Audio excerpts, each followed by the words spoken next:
We are live. Hello, folks. Welcome to the Nonessential UK YouTube channel. I am the cult leader, apocalypse survivor, mental health advocate, part-time eBay reseller when I can be bothered. And today we are live with a broadcast of Michael Gove. I can't remember if he's education secretary or what role he performs in government at the minute. But in Boris's absence, we will be live on the news, broadcasting the latest update on what's happening here in the United Kingdom of Great Britain and Northern Ireland. He's not on the telly yet, so in the meantime, you've got me. 2 or 3 minutes off, apparently, before he comes on, which is good because literally nobody's watching at the minute anyway, so no fear on that front. I'm just going to carry on talking until he comes alive. I believe Boris is, still clinging on to life at the moment, but is not yet fit enough to be on the screen, so hence we've got Michael Gove when he turns up. And we've got somebody watching now. Hello, mystery viewer. Is it me? Am I the mystery viewer? Am I watching myself? Is this Inception? Am I in Inception? I don't know. YouTube doesn't send out notifications to say when people are live anymore. Stupid YouTube. But yeah. Come on, Michael Gove. Hurry up and present. You're supposed to be on at 5 o'clock. It's like 3 minutes past 5 now. You're late. Apparently testing 25,000 people per day may not happen until the end of April. BBC are reporting a daily coronavirus briefing will take place from 5 o'clock. Well, it hasn't happened yet. We've already passed 5 o'clock. So BBC, you are wrong. Very wrong. And I'm 2 minutes into being live. We still haven't got anything going on. Oh, my defender on Football Manager is out for 8 months. How can I cope? 8 months, it's ridiculous. Stupid broken leg. Need to get better physiotherapists. We know that there are lots of NHS staff at home, some of them are isolating with their families who might have some kind of symptoms, but of course the health professionals themselves might not have it. If they knew that they didn't have it, then they could, of course, still not here. Because that issue of staff. Hello, Derek. How are you? I hope you're well. Still waiting for Michael Gove to come on at the minute. He's not turned up yet. How is life on your... Hi, Sally Kelly. How are you? I hope you're well. Hope you're surviving the Ebola AIDS coronavirus. Hi, Leanne. Just waiting for Michael Gove to appear. Hi, Damien. Definitely not first, I'm afraid. Still waiting for Michael Gove to turn up. He's late. What kind of crazy government is this? He's probably got coronavirus or AIDS or both. I don't think that's I think that's not even a rumour. I think that's just something you've just typed there. Hi, Paula Ann, how are you? Trying to manage my Football Manager team as well here during this important time. People are allowed to leave their homes in order to exercise once a day. Hey, gorgeous Georgina, how are you? Hey, tea cakes, welcome. Which says exactly what that would be, but there is something else which talks about people shouldn't be taking part in non-essential travel. Now that's obviously open to some interpretation. Hello, Shazad, how are you? Have been going too far. Yes, they should be there to break up large gatherings. That is something that's very clearly not allowed. But whether you can get in a car, drive somewhere quite remote and go for a walk, keeping social distancing going, some would feel that that was perfectly okay. But in some areas, the police aren't interpreting that things like that. I think the other things about people going shopping for essentials, for hello, Lee. Medicine again, being told that yes, you can. Yes, I am now a 7-figure seller. Thank you for pointing that out, Shazad. I have sold several pence, at least 7 pence worth of items today. I'm doing well. Cut down on the amount of contact they have with other people. Of course, if you're going out and about, going to supermarkets, you have more chance of either infecting other people if you already have it or catching it. So, hello, Cara. How are you? The message from the government towards not just the Just sold something that weighs 40 kilograms. Good lord. Rather than saying you can only go shopping once a Did he week, sell all the dwarves then? Oh dear, what a terrible joke. suggesting if you don't need to go out, then you shouldn't do so. Yeah, and for anyone in any doubt about why we need these restrictions, Michael Gove still not turning up. the daily figures on They're just banging on about restrictions there at the minute.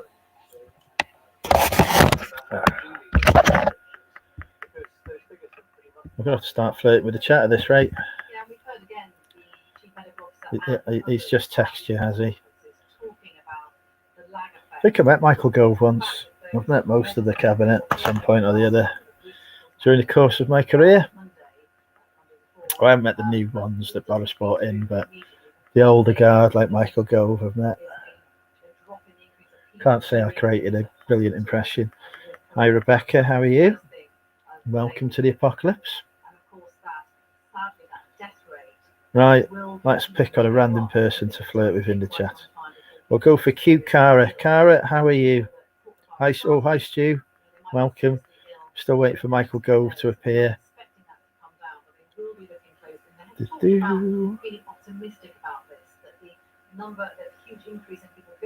Still banging on about the police state. We now live in, it soon be a military state.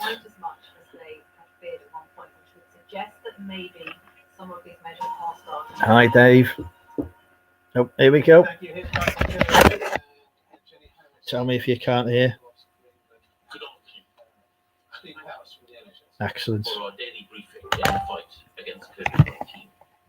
I'm joined today by Dr. Jenny Harris, the Deputy Chief Medical Officer, and Professor Stephen. What is Michael Gove, the Cabinet Minister, for these days?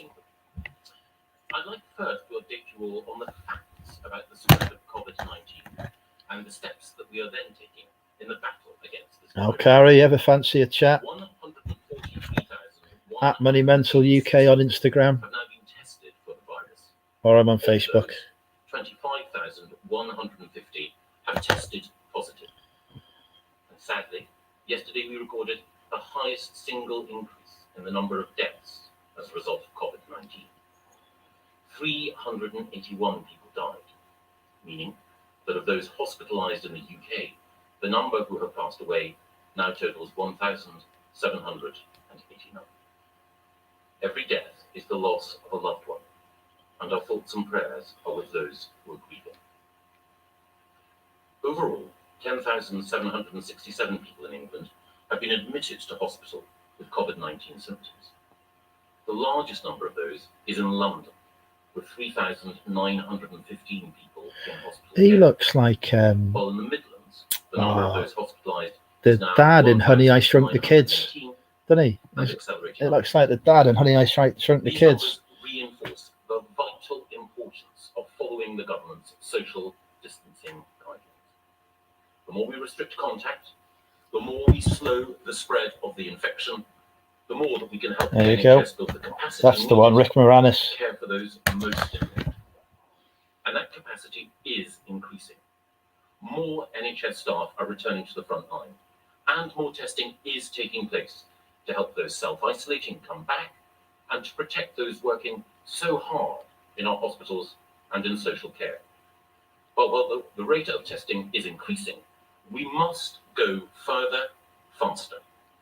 A critical constraint on the ability to rapidly increase testing capacity is the availability of the chemical reagents which are necessary in the testing.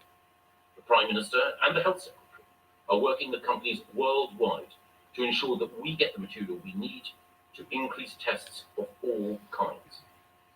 And as well as increasing the number of staff on the front line and the tests which protect them, we must also increase the capacity to provide oxygen to those worst affected by the disease. We have just over 8,000 ventilators deployed in NHS hospitals now. This number has increased since the epidemic began, thanks to the hard work of NHS professionals. But we need more. That's why we are buying more ventilators from abroad, including from EU nations. And it's also why we're developing new sources of supply at home. Before the epidemic struck, we had very little domestic manufacture of ventilators.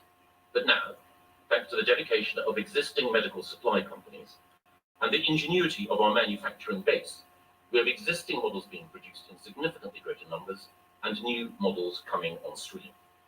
Orders have been placed for consortia led by Ford, Airbus, the Formula One racing teams including McLaren, GKN Aerospace, and Rolls-Royce and Dyson's. And I can announce that this weekend, the first thousands of new ventilator devices will roll off the production line and be delivered to the NHS next week. From there, they will be rapidly distributed to the front line. And as well as increasing the capacity for ventilation, which helps support those patients worst affected, we're also increasing the capacity to provide oxygen to affected patients at an earlier stage in the process of the disease, helping to avert, we hope, the deterioration of their condition. A team led by UCL, working with Mercedes-Benz, will produce 10,000 new CPAP devices to support affected patients, and a team from Oxford University are also developing related technology. And in our determination to prevent as many patients as possible seeing their condition worsen, we're conducting rapid clinical trials on those drugs, including anti-malarials, which may be able to reduce the impact of COVID-19 on those affected. But even as we seek to explore every avenue to slow the spread of the disease, to reduce its impact, and to save lives, I'm conscious of the sacrifices that so many are making. That's why the Chancellor's economic package is in place to support people through a difficult time. It's also why we're working so closely with our colleagues still alive, recovered now from Ebola age coronavirus. Across the United Kingdom. And I'm grateful to them, as I am to the thousands of dedicated public sector workers, cleaners and social workers, prison and police officers, those in the Royal Mail and in our schools. And I want to thank them, and also the leaders of the trade unions who represent them. In this united national effort, we're also delivering food and prescription drugs to up to 1.5 million of the most vulnerable who are self-isolating for 3 months. And we will do more to help, working with the 750,000 people who volunteered to help at this time. Many are already heavily involved in local community support schemes. And we want to work with them to ensure that we support not just the 1.5 million most vulnerable to the disease, but all those who need our help through this crisis. Those without social support, those in tough economic circumstances, those who need the visible hand of friendship at a challenging time. My hand of friendship is always available, folks. And the Food and Farming Minister, Victoria Prentice, will be leading work with food suppliers, retailers, local authorities, and voluntary groups to support our neighbours in need. I also want to thank the men and women of the military who stepped up their work as part of the ongoing response to coronavirus. 3 RAF Puma helicopters are now stationed at Kinloss Barracks in Murray. These Pumas are working closely with a Chinook and a Wildcat helicopter based at RAF Leeming in North Yorkshire to meet requests for assistance from NHS boards and trusts across Scotland and Northern England. A second helicopter facility covers the Midlands and Southern England, working out of the Aviation Task Force headquarters at RAF Benson in Oxfordshire. Chinook and Wildcat helicopters, normally based at RAF Odium and RNAS Yeovilton respectively, support the southern areas. And these helicopter facilities have been set up to support medical transport across Scotland and the rest of the United Kingdom. The task force is also available for general support, such as moving equipment and personnel to where they are needed across the United Kingdom. And the Kinloss-based support follows the use of an RAF A400M transport aircraft working with the Scottish Ambulance Service to evacuate a critically ill patient from the Shetland Islands to Aberdeen to receive intensive care treatment.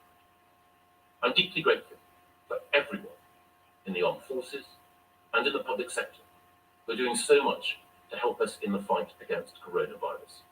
And of course, all of us can continue to play our part in supporting them and the health service by staying at home, supporting the NHS, and saving lives. Now, I want to ask Stephen to run through the latest data from our Cabinet Office coronavirus fact file. Stephen. Thank you. So our incredible staff in the NHS are working round the clock, pulling out all the stops to prepare for the expected surge in patients with COVID-19. I saw that myself at the NHS Nightingale Hospital in East London this morning, and was completely bowled over by the work that is being done there, from a standing start a week ago to a new hospital that will be ready to take patients later this week. But as we have repeatedly said, and as you have just heard, NHS staff cannot do this on their own.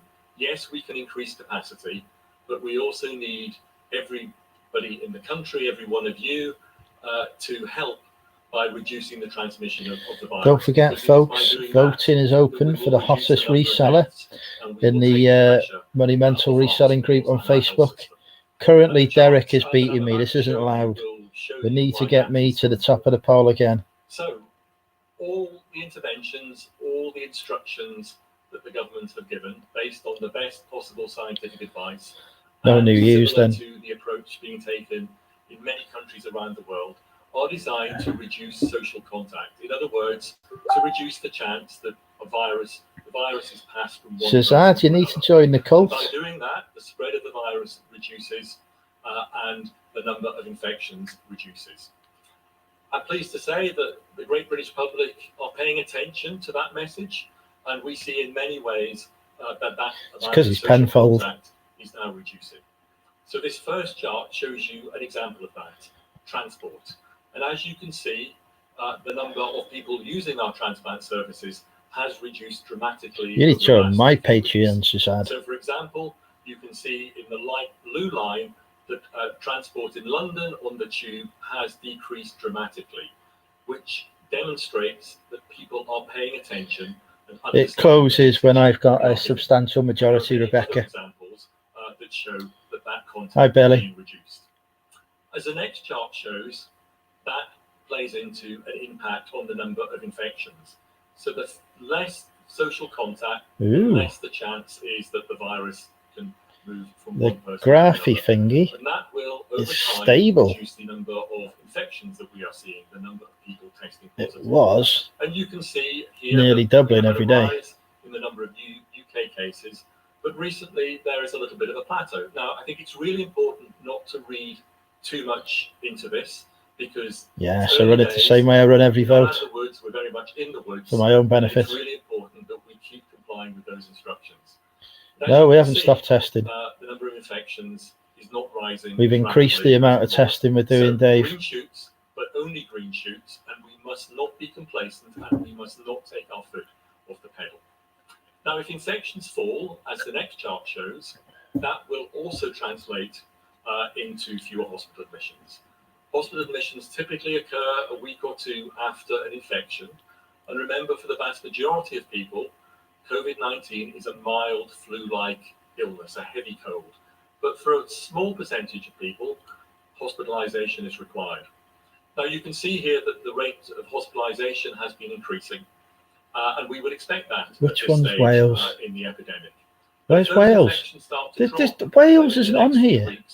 Our hope is that the number of it's just England will also start to reduce. Now, the good news here is that line is not going up very steeply, but it is still we rising. test people who we're not out of the woods. Get admitted to hospital, healthcare workers as well. We've been testing healthcare workers in Wales for the last couple of weeks, which is ahead of England. The infection is I still want an antibody test. And London is a bit ahead of the rest of the Wales is entirely salvageable. Now, as the next chart shows, hospitalization, unfortunately, some people who are hospitalized do die. Every death is tragic, and we absolutely need to avoid as many deaths as possible by all playing our part. So what we want to see over time is a reduction in the number of deaths. And you can see here a comparison of deaths in different countries. The sheep population is safe. A very light line in the middle, that China over time has flattened that particular line. In other words, the number of deaths have reduced. And so if we reduce the number of infections... These are the COBRA reports. You can't see, but up there it says COBR, Cabinet Office Briefing Reports. But the last thing I would want is a message to anybody that this is a time to take our foot off the pedal, to not comply with the instructions, because this is not a short haul. As we said, this is going to take time, and it's important that we all stick with it. Everybody. Thank you. Thank you very much, Stephen. We'll now go to our colleagues in the media to ask a series of The questions. media are colleagues First, now, we'll turn to apparently. Hugh of the BBC. Hugh. Hello, Hugh. Good Welsh Thank name you. there. Many NHS staff are saying that testing for them Entirely accurate, Shazad. They're done by civil servants like myself who would never make anything up or any statistics in the absence of numbers. I can guarantee to you everything the civil servant does is at least 5% accurate. We want to increase the number of tests. We are increasing the number of tests. I mentioned earlier that one of the constraints on our capacity to increase testing overall is supply of the specific reagents, the specific chemicals that are needed in order to make sure that tests are reliable. It's also the case, as I'm sure you're aware, that we've been working with the private sector and with academics, and Boots, for example, have increased the number of drive-in centres for NHS and frontline workers to be tested. But I'll hand over to Stephen first of all. So you're absolutely right, Hugh. It's absolutely crucial that NHS staff are testing. And as I've said before, that's for two reasons. One, because those who are self-isolating because they have symptoms. No, Shazad, I guarantee at least 5%. Because one of their household has symptoms. They may not have this virus. It's still possible that they have another cold-like illness. And if we know that they test negative or their relative tests negative, then we can bring them back to work. And that's important, obviously, at a time when the NHS is under pressure. And then secondly, if they have had the virus, then it is likely that once they get over the infection, they will be immune. And that's really important. That's Boris. So I'm really pleased He's lost a bit of weight since his illness. The capacity to increase our testing of staff. We wrote Can't quite get a suit that fits him. NHS trusts on Sunday to ask them to start to produce lists of the staff that are most key and that they would want to test first, or the households that they would want to test. And they are already doing that, and we are beginning to ramp up the testing of staff exactly as Sir Simon Stevens promised on Friday when he was here. Thank you, Jenny. Just to add to those comments, I think you will know that we've been, as Stephen said, ramping up the capacity within the NHS, and we're heading towards 25,000 on that. I think we're up to about 12,700, so that's a steady increase over the last few days. So that represents additional capacity there, as we've just mentioned. But there is, of course, another element to this, which is if you are an ill member of staff, you do not want to be going into your hospital to be tested. We want you to stay away. And the really positive development there would be to ensure that our postal testing system is operational, because that will be much easier both for the staff that we would like to offer that to, and in due course to other frontline workers, and then potentially onto the public. And that testing is ongoing, a bit like the reagents thing. You have to make sure that the time period of the postal sample doesn't allow for the virus to degrade as it goes through, or we'll end up with an inaccurate test. But there is a lot of testing going on for that at the moment, and that will be, I think, a really helpful practical mechanism for NHS staff to use. Thank you very much, Jenny. I'll turn now to Robert Peston from ITV. Robert. Good afternoon. Good afternoon. 3 weeks or a week ago, when the Prime Minister introduced those restrictions on our freedom of movement, he said it would take 3 weeks for us to know whether those restrictions would allow the NHS to cope. Stephen has talked today about green shoots. Does that mean that you are more confident than you were that the NHS will cope? And could you just give us a sense of the data that gives you that confidence, if you are a bit more confident? And a couple of other quick things. Every day we're deluged with statistics about how much protective equipment is in the system, but equally every day doctors come to me and they say they don't feel protected, they are not getting the equipment. Why is there that mismatch between the volume of equipment and it actually getting to people? And then finally, even if the NHS is better able to cope than perhaps we feared a few days ago, there are still record numbers of deaths in hospitals in a short space of time. Are you expecting to give any new guidance to doctors about when it's appropriate to send somebody home to die because they are so frail that the prospect of surviving in hospital is slim, and it is probably better for them and their families that they die with their loved ones. Thank you, Robert. Let me try and answer in part at least the first two questions, and then I'll ask Stephen and Jenny to come in. Stephen is right.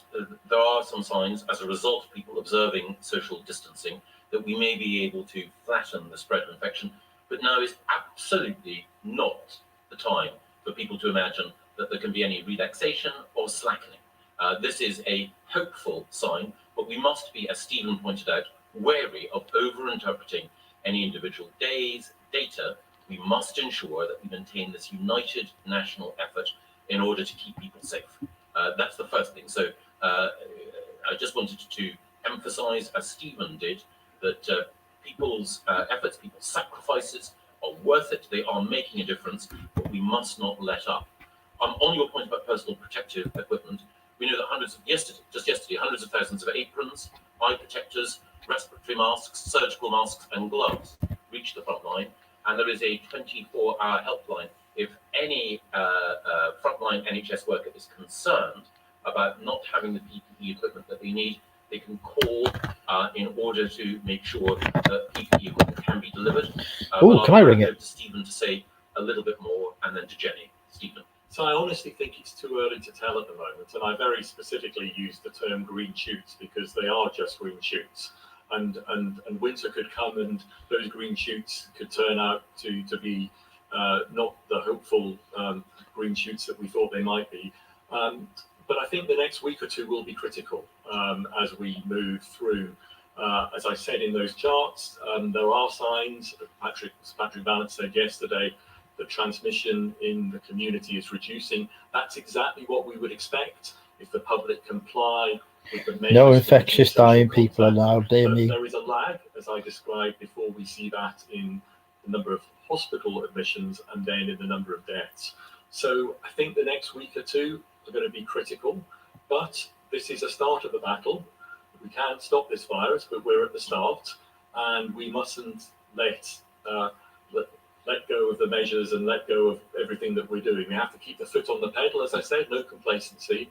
I want to encourage the public that they are playing their part, but I don't want to give the message that we need to do anything other than maintain our compliance with the instructions. Everybody needs to do that because that is the only way. That is the only way that we will get through this. Thank you, Stephen.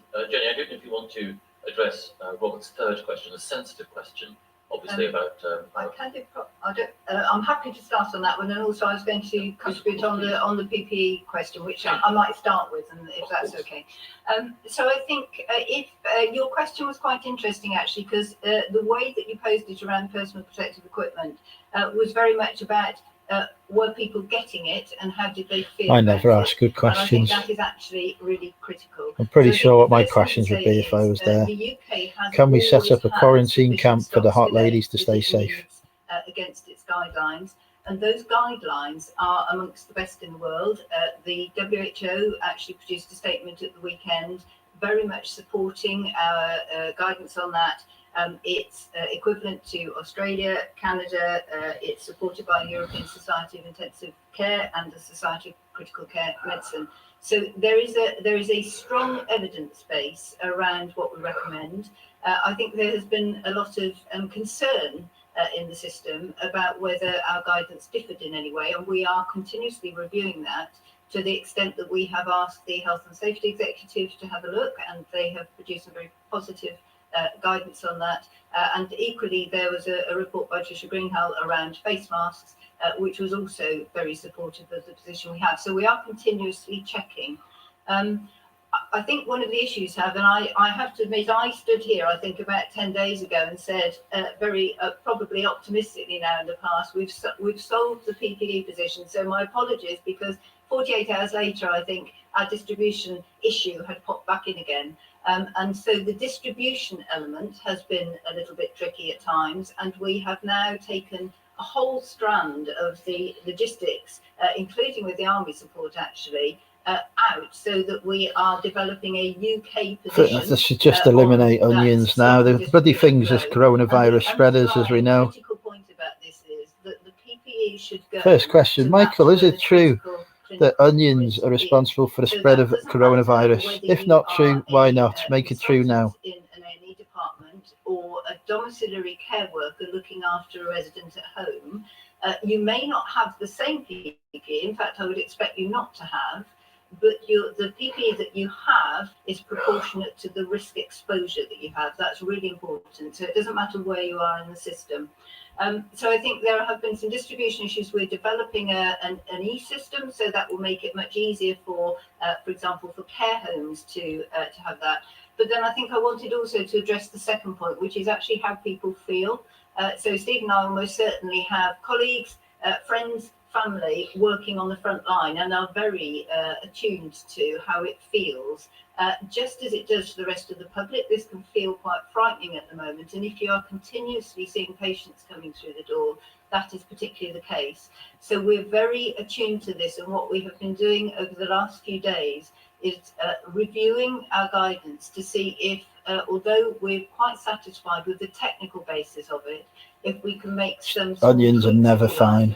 To ensure that people feel safer in what they're doing, and we're addressing that over the current period. Thank you, Jenny. And did you want to address Robert's point about or Steve? End of life care is obviously incredibly important, and I think one of the aims that we have tried to maintain throughout this by increasing the capacity of the NHS and also suppressing the virus and reducing the demand on the NHS is to ensure that clinicians, doctors, nurses can manage patients as they always do, and manage end of life as they always do.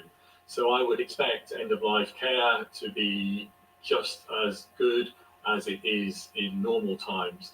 And I know that's something that our clinicians and hospitals and other healthcare facilities are thinking about very carefully.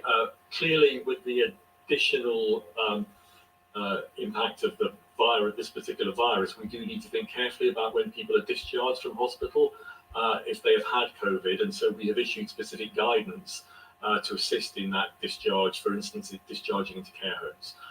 So we take an account of the fact that over and above our normal procedures, we need to take account that we have a new infectious disease. Thank you very much, Stephen. And I want to turn to Charlotte Ivers of Talk Radio. Charlotte. Thank you, Mr. Gove.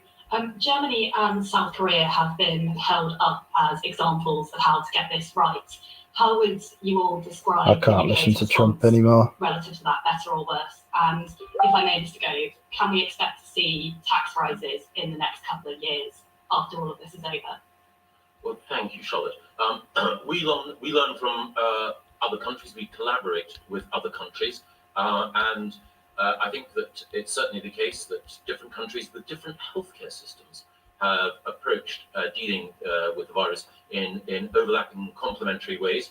I think that one of the things I would say, just observing it, is that the NHS has formidable resources and advantages. The dedication of our staff, the fact that we can stand up a new hospital like NHS Nightingale so quickly, and the quality of the data and the scientific input that I see when I observe the work of dedicated NHS professionals and scientists, well, I'm in awe of it. So I think that we should be, all of us, grateful that we have the NHS and that we have the academic excellence that underpins it. But of course, we can and are learning from other nations in their approach to dealing with the virus. On the question of the economic choices for the future, I think the most important thing to understand is that the Chancellor has taken steps in order to ensure that we can put our arms around workers in order to ensure that they can feel confident. God, they are. They're touching up the workforce now. Way of making sure that more people are kept on by employers, that the economy can grow again in the future, and that the mixture of different instruments at the Chancellor's disposal, including borrowing, are there in order to ensure that we can see future economic growth. Tax decisions in the future will be a matter for the Prime Minister and for the Chancellor.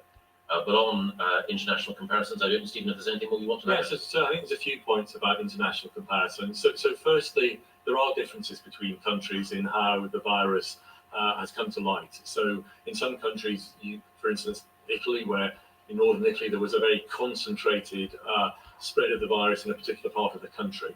So countries have responded in different ways, and the virus has emerged in different ways. And we can learn from that, but it's not the virus does not manifest itself in exactly the same way in every country. The second point, as Michael said, is that different countries have different health systems, and in fact, one of the great strengths of the NHS means that we are in a position to coordinate care very well. So, for instance, in London at the moment, which is the part of the country under most pressure, hospitals can support each other. It is possible to move equipment, it's possible to move patients very easily. And that's because we have an integrated whole country health service that is very used to doing that and can work together very quickly.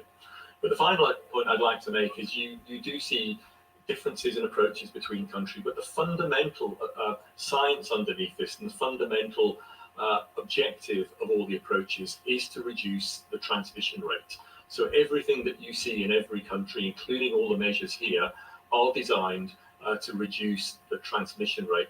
It's very simple maths. If one person infects two people, and those two people another two, then the virus increases at a very fast exponential rate. If we avoid contact with each other, and for instance, for every two people, one person is infected, then it will very rapidly decline.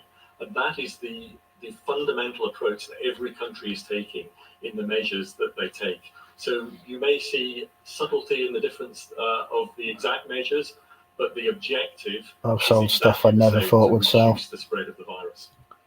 Thank you, Jenny.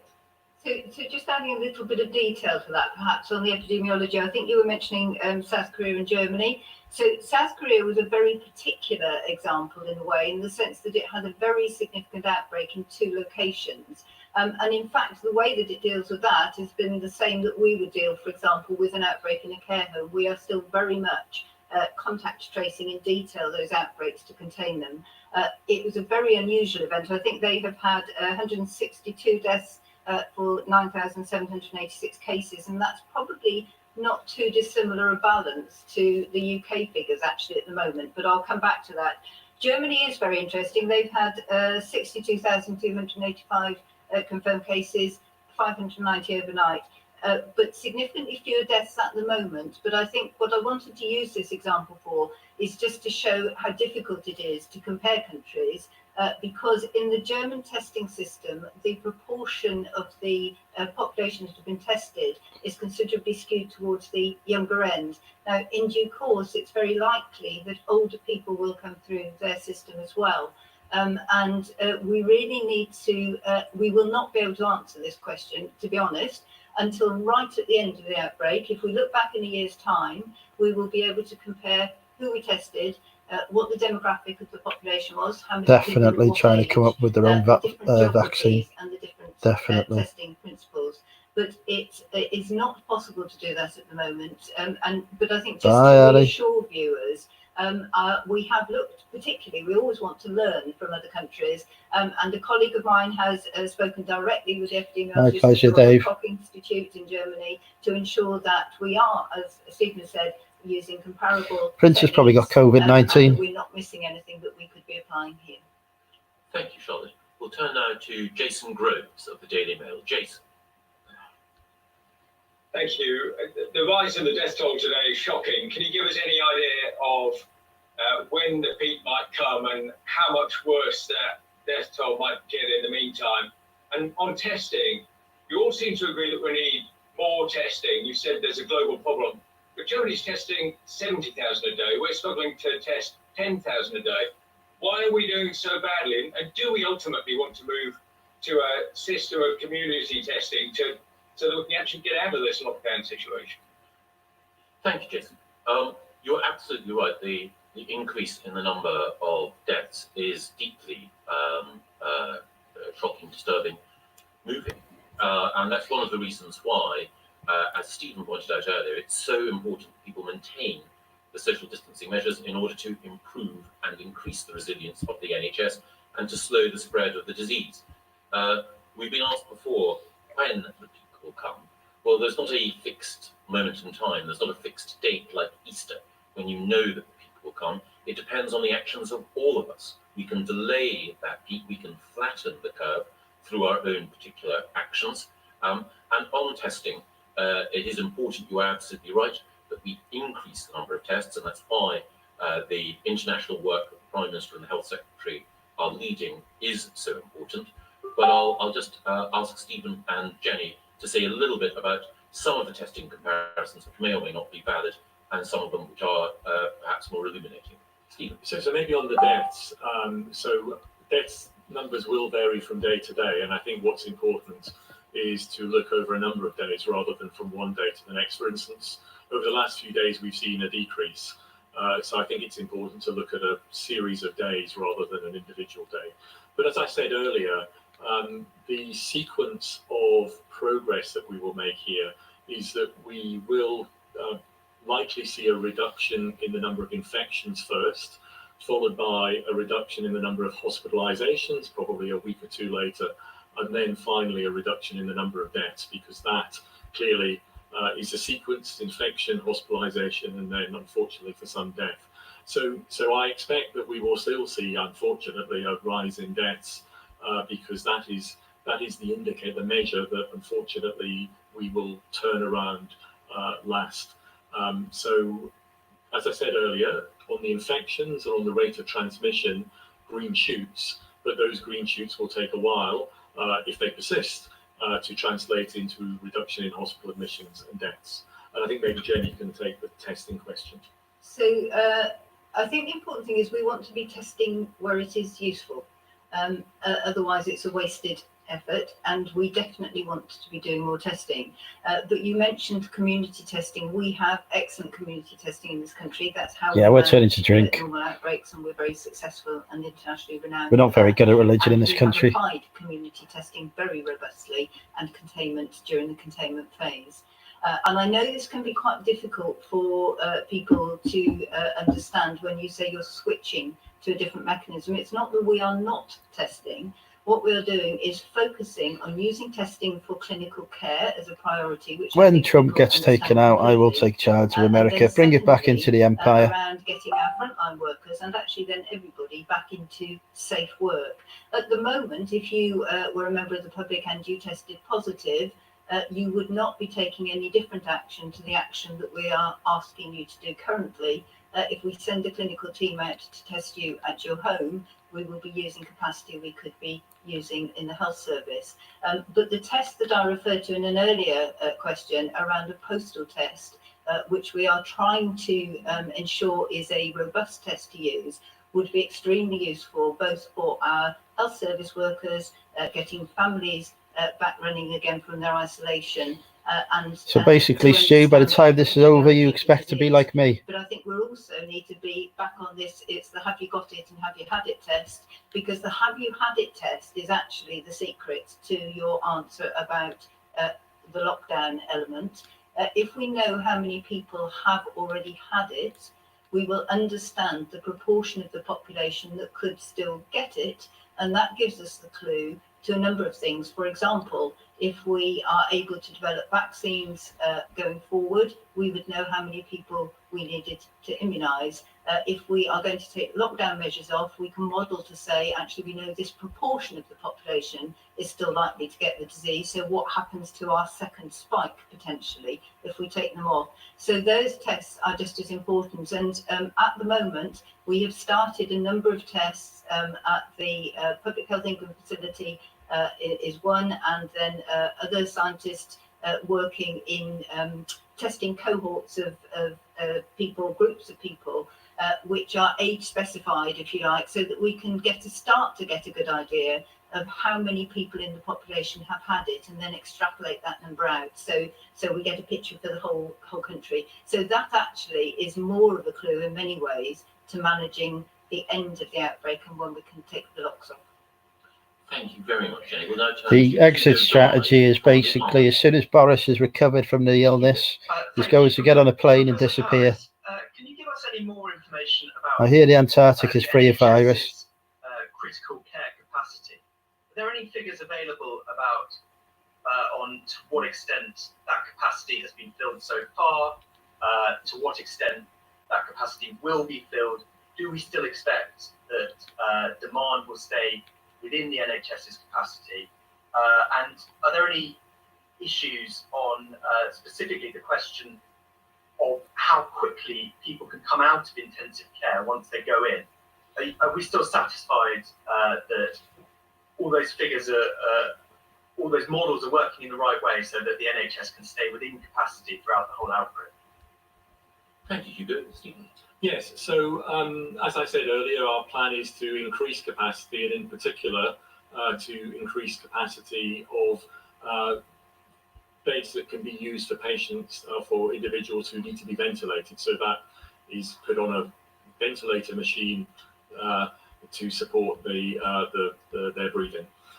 And that is what we've been doing over the last month or so, and that is what we will continue to do. So if I give you London as an example, because London is the part of the country that is most under pressure at the moment. Typically, we have around 700 critical care beds in London, and our first surge has been to double those up to 1,400.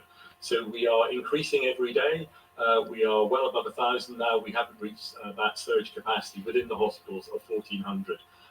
And the number of people on critical I don't care miss the ice cream van, I can tell you that. Number. Now, of course, Bloody we have thing. patients on intensive care, critical care units who have conditions other than COVID-19, and it's important that we maintain, and we are maintaining, the beds for those patients. Although, as we have stepped down elective surgery, that also gives us more capacity, because in complex elective surgery, people can require intensive care beds. So, as I said a few days ago, and it is still the case, the pressure is building on London. We are seeing increases every day, but we still have headroom, and we still have surge capacity to move into. And of course, the Nightingale Hospital in East London is an additional facility where we have built additional beds that can be used for ventilated patients. That will be ready to come on stream later in the week, should we need to surge out of our hospitals into the into the NHS Nightingale. And as you know, we have plans in Birmingham and Manchester for a similar model, but the rest of the country is a little bit further behind. So we are within capacity. Pressure is building. If the measures that we have implemented work, as I said earlier, then that will start to relieve the pressure, which is why it's so important we all keep to them. Thank you very much, Stephen. And we'll turn now to Torquil Crichton from the Daily Record. Torquil. Hello, Mr. Gove. Mr. Gove, you talked about reducing contact as ministers do every day, but at the Daily Record, we get reports every day from employees being asked to turn up for work at what most people would consider non-essential industries. This isn't just a London problem. In Scotland, trade unions report construction and maintenance, road maintenance continues. Insurance call centres tell their staff their work is essential. We even have defence contractors continue to build precision-guided weaponry, hardly life-saving industries. As the First Minister said today, we can rebuild the economy, but we can't bring back lives. So why are we continuing to risk lives and the health of frontline staff by allowing people to go to non-essential jobs? Isn't it time for new guidelines on who should and who shouldn't be at work? And one for Jenny Harris, perhaps. Last week, we had a healthy 21-year-old succumb to coronavirus, and today, sadly, we heard of the death of a 19-year-old athlete with no underlying health problems. Are young people wrong to think that coronavirus is just something that affects old people? Thank you, Torquil. I appreciate that when people are considering decisions about going to work, the one thing that they want to do is to know, am I doing the right thing? Well, we stress that wherever possible, people should work at home. Now, that's easier in some jobs, careers and professions than others. But there are people who are going to work in construction and in manufacturing and in Am I not a celebrity? Who are contributing to making sure that the broader health and well-being of the nation is maintained. There's clear guidance on the importance of social distancing.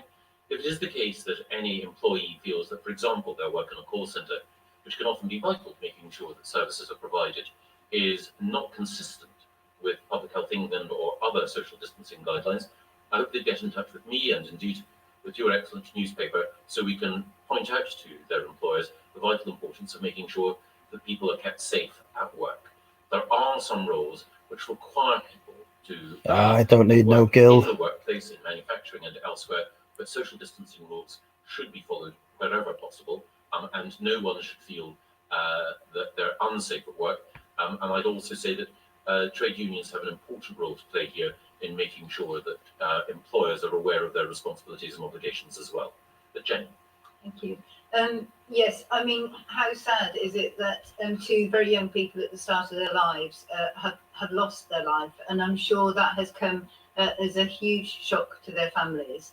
I think we have been clear that although what we know about this disease is that in general younger people are not having significant severe illness.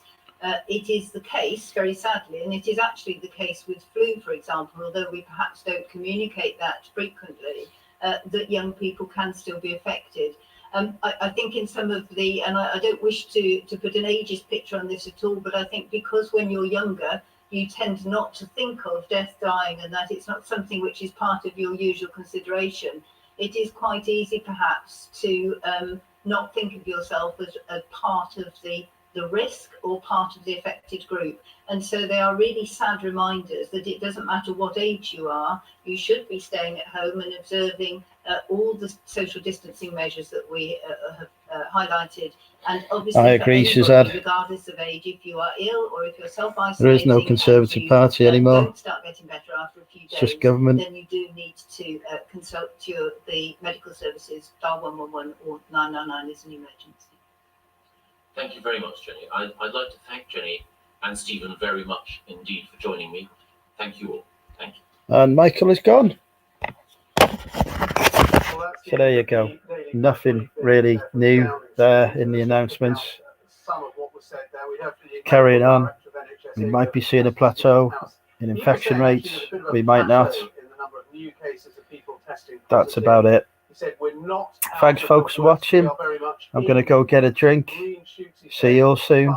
Bye for now. We must not be complacent or take our foot off the pedal. Michael Gove